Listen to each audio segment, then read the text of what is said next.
Hey everyone, Ethan here from Extreme RC 4x4, and I want to show off this super awesome truck.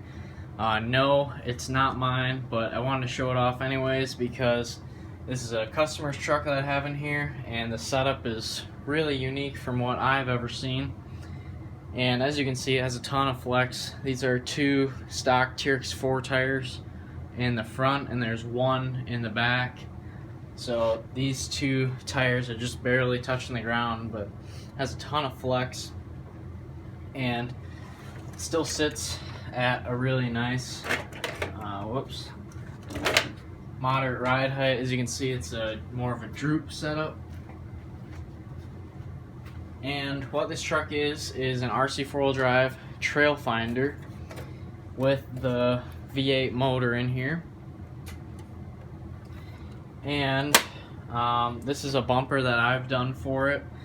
It's got a lot better approach on it than his other bumper that was on here. He had a big RC 4-wheel drive winch bumper on it, and we decided to go with this style because it's a little bit lighter than what he had, and the stinger, so if you're ever, flipping down a hill, it should help. And we had to brace it a lot because I'm pretty sure this truck weighs like, geez, it's got to be at least 10 pounds.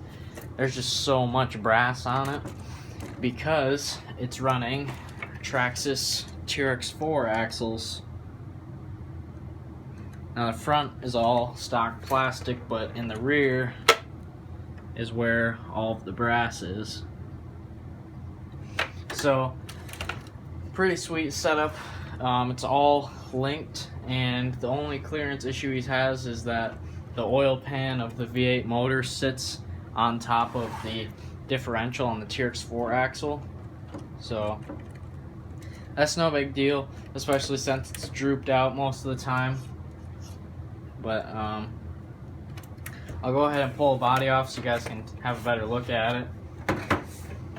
But these are some shock towers that I also did for him. These will fit under the Blazer body, at least how he has it set up. I believe it's a little higher in the rear than it would be from, RC 4-wheel drive if they have it set up with this body. And, oh yes, these body mounts. So from RC 4-wheel drive, they come with a weird pin-on body post, and it's an absolute catastrophe.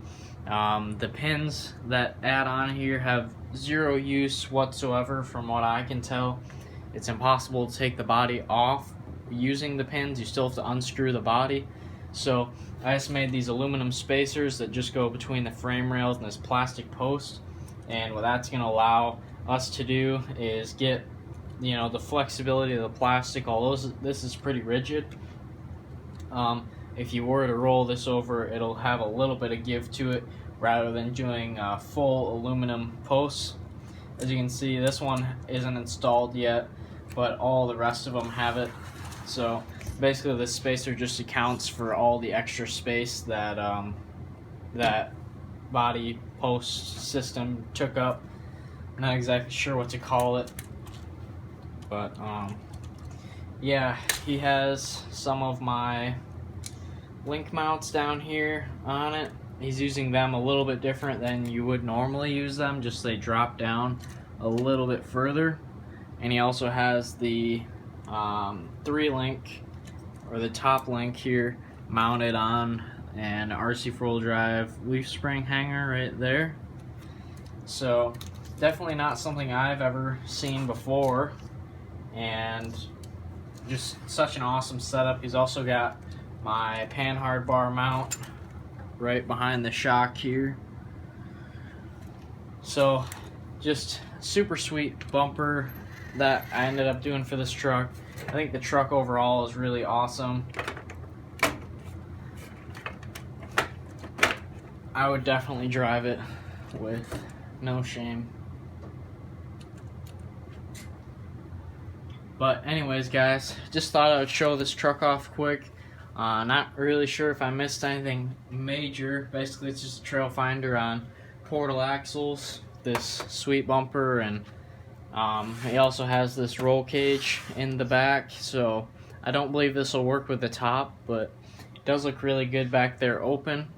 And yeah, I really like the stance of his truck. Seems like if you run these Blazer bodies on the Yoda axles, you get really far in tire tuck, and that's really good for the scale looks. But I kind of like how his looks, where the tires are just barely sticking out. You probably can't see very well from this camera angle, but looks really good in my opinion for a truck that's going to be getting wheeled. Anyways, guys, thanks for watching. Let me know what you think of this truck. If you ever seen a setup like this done before, or if you have any other questions, I can go ahead and ask him, or maybe he can answer some in the comments section too. But thanks for watching. Please like, comment, and subscribe, and I'll see you guys in the next video.